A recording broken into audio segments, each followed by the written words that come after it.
beberapa prinsip yang saya ajukan seperti ini. Teman-teman harus tahu bahwa saya di sini berdiri tidak sebagai expert. Saya tidak punya kredibilitas akademis atau ilmiah. Jadi saya lepas dari hampir semua denotasi dan saya hanya dikenali orang di dalam konotasi-konotasi sebenarnya aslinya.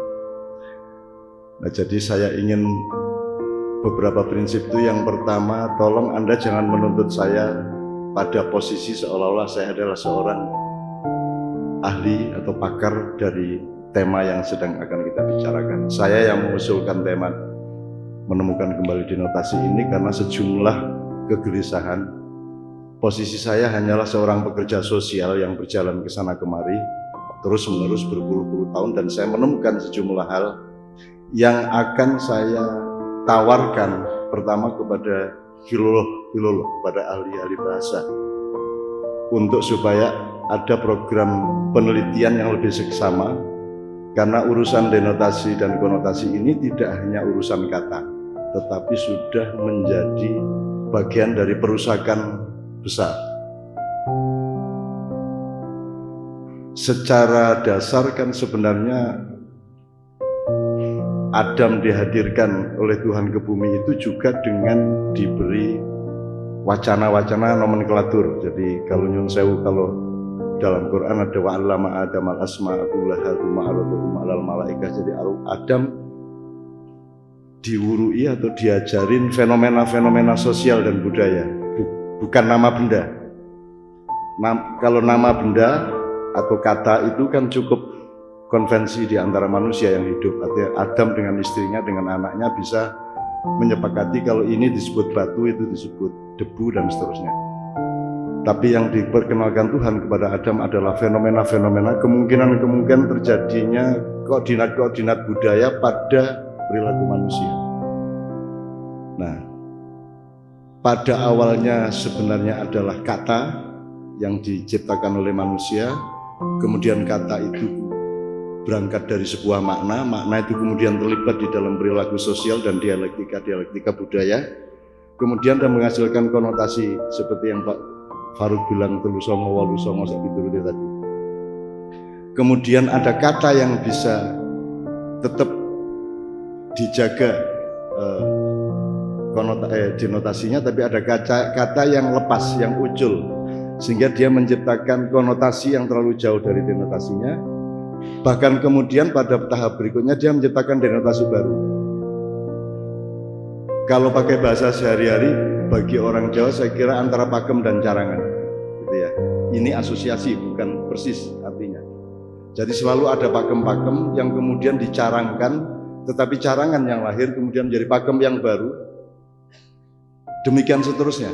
Jadi sama dengan hulu hilir, mana hilirnya mana hulunya, itu dia akseleratif, dia berjalan secara dinamis. Nah, ini kita harus punya penelitian yang seksama, karena urusan satu kata dan satu huruf itu bisa ternyata bisa memproduksi kerusakan-kerusakan besar.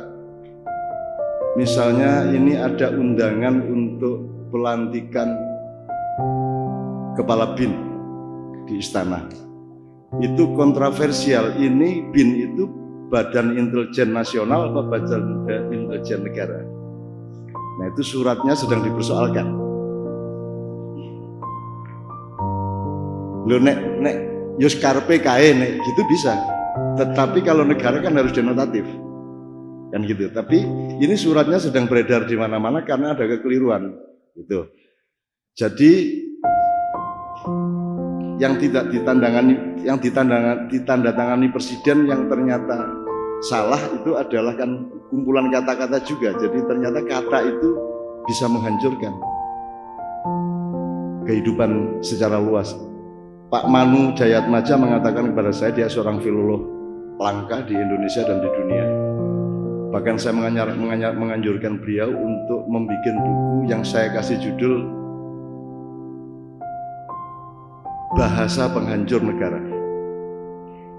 Jadi misalnya beliau punya asumsi bahwa kita ini budayanya menjadi, struktur budaya masyarakat Indonesia ini menjadi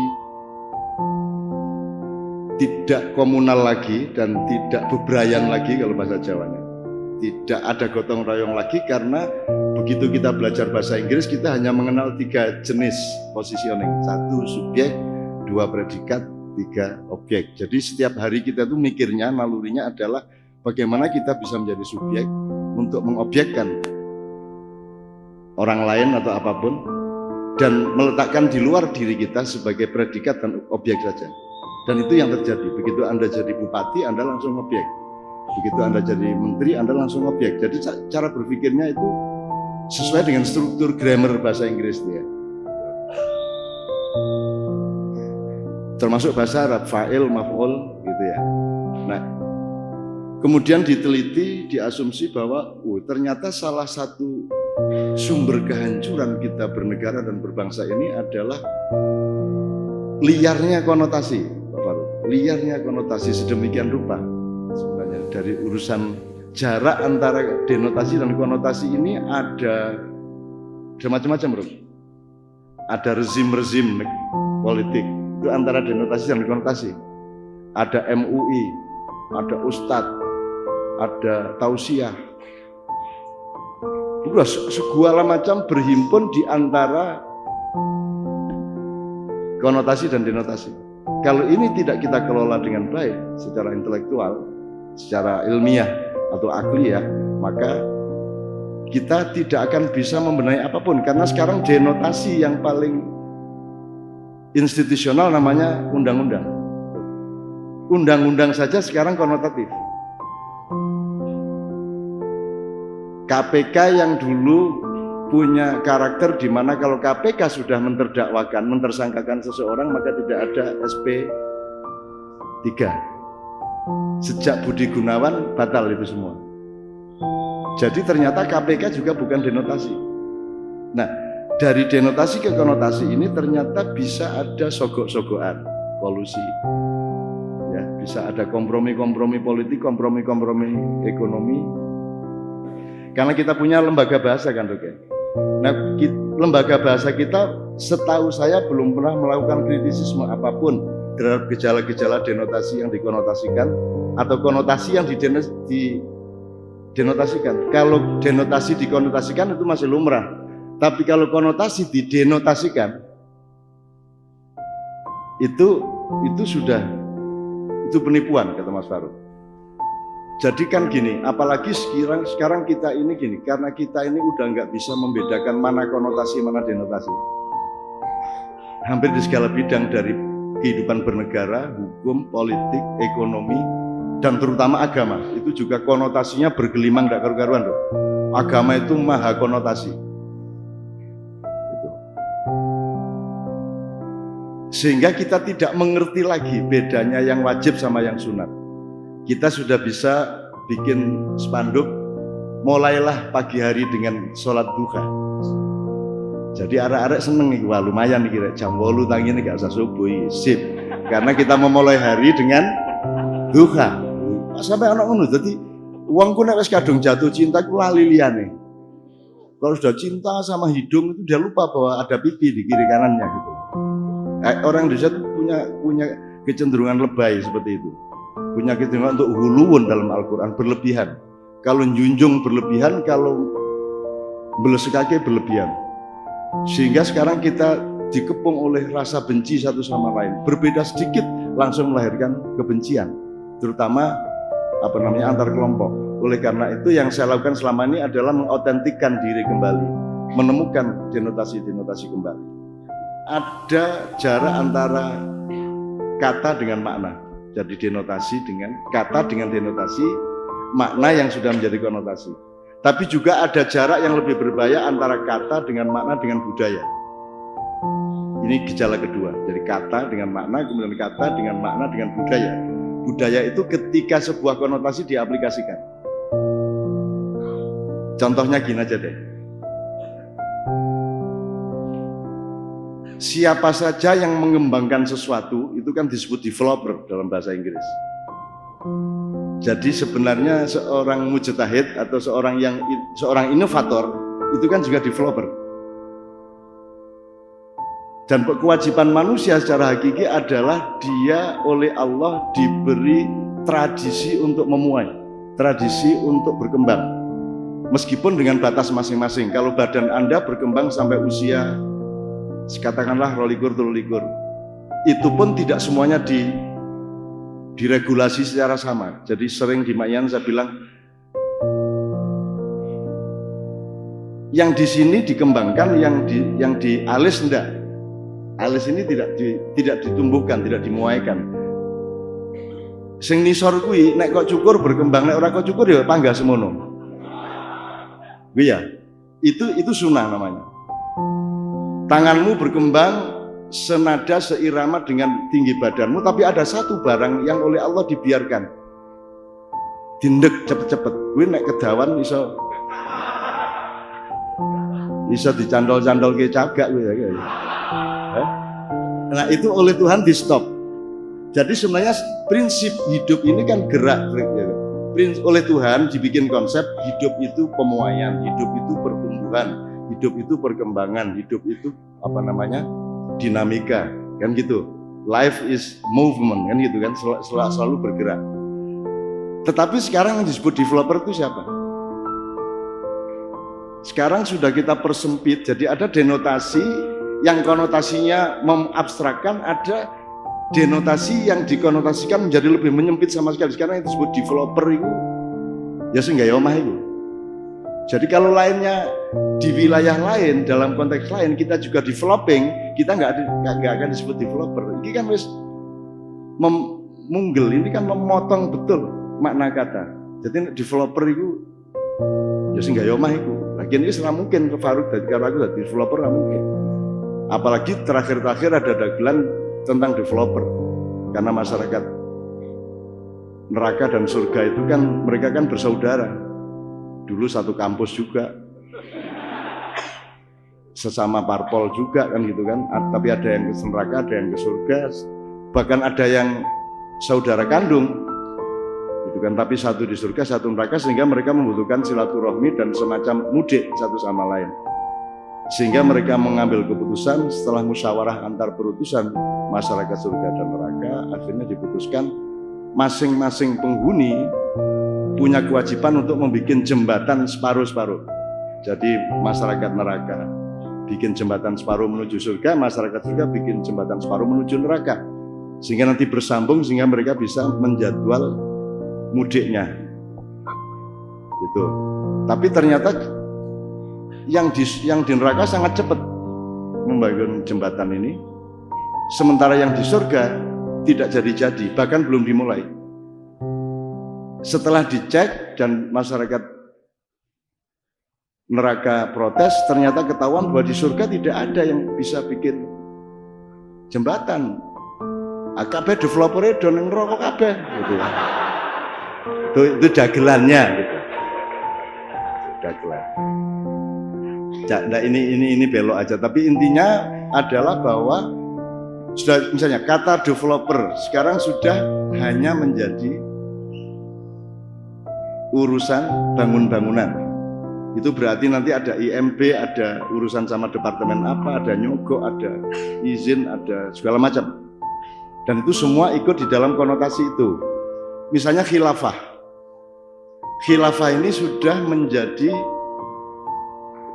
ikonnya Hizbut Tahrir. Jadi sekarang Muhammadiyah tidak akan menggunakan kata khilafah dan tidak akan melakukan khilafah apa-apa, karena yang melakukan khilafah itu artinya pengelolaan, pengurusan, apa jenenge, handling, itu khilafah. Pelakunya namanya khalifah, pekerjaannya namanya khilafah. Lah sekarang khilafah itu oleh Allah dikonsep untuk semua manusia itu khalifah. Agamamu apapun, beragama atau tidak pun, Anda semua khalifah. Lah saiki iki pertama dipek wong Islam tok. Sapa wong Kristen ora mungkin duwe konsep khilafah. Akhirnya dipek wong Islam tok. Saiki wis dipek Hizbut Tahrir tok. Dadi wong NU saiki, wong NU Muhammadiyah ra iso dadi khalifah, di enak iki ora ngopo-ngopo iki. Kan gitu sekarang. Rasa demo, rasa nahi mungkar, amar ma'ruf itu kan bagian dari khilafah. Itu pun khilafahnya dikonotasikan menjadi hilirnya adalah pemerintahan Islam dan negara Islam. Jadi ini Anda bisa bayangkan ini jauhnya denotasi dengan konotasi dari kata khilafah. Jadi judul dari bahan diskusi kita malam ini adalah menemukan kembali denotasi.